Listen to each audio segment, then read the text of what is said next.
ഇങ്ങനെ ഒന്ന് chilli chicken തയ്യാറാക്കണേ. 1 table spoon മുളക് പൊടി എടുത്തിട്ടുണ്ട്, 1 ടേബിൾ സ്പൂൺ കുരുമുളക് പൊടി, 1 table spoon ginger garlic paste, 2 table spoon cornflour എടുത്തിട്ടുണ്ട്,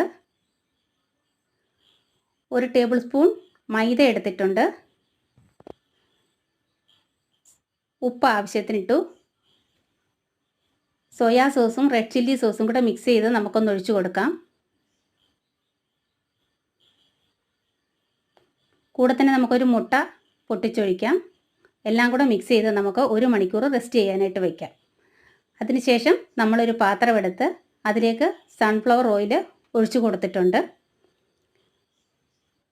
അതിലേക്ക് നമുക്ക് ചിക്കൻ വറുത്ത് കോരിയെടുക്കാം. ചിക്കൻ എല്ലാം വറുത്ത് കോരിയതിന് ശേഷം ആ എണ്ണയിൽ നിന്ന് തന്നെ 2 ടേബിൾ സ്പൂൺ എടുത്ത് വെളുത്തുള്ളി, ഇഞ്ചി ഇവ ചേർത്ത് വഴറ്റാം. കൂടെ തന്നെ ഒരു സവാള വലുതായിട്ട് അരിഞ്ഞതും ക്യാപ്സിക്കവും വഴറ്റിയെടുക്കാം. 3 പച്ചമുളകും കൂടെ ചേർത്ത് കൊടുത്തിട്ടുണ്ട്. അതുപോലെ തന്നെ 1 ടേബിൾ സ്പൂൺ കോൺഫ്ലോർ കലക്കിയെടുക്കാം.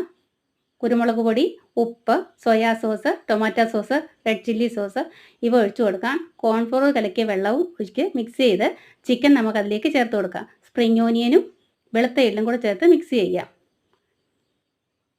ഇങ്ങനെ ഒരു ചില്ലി ചിക്കൻ ഒരിക്കലെങ്കിലും തയ്യാറാക്കി നോക്കണേ. ഇത് പൊറോട്ടയുടെ കൂടെ നമുക്ക് സെർവ് ചെയ്യാം. Thank you.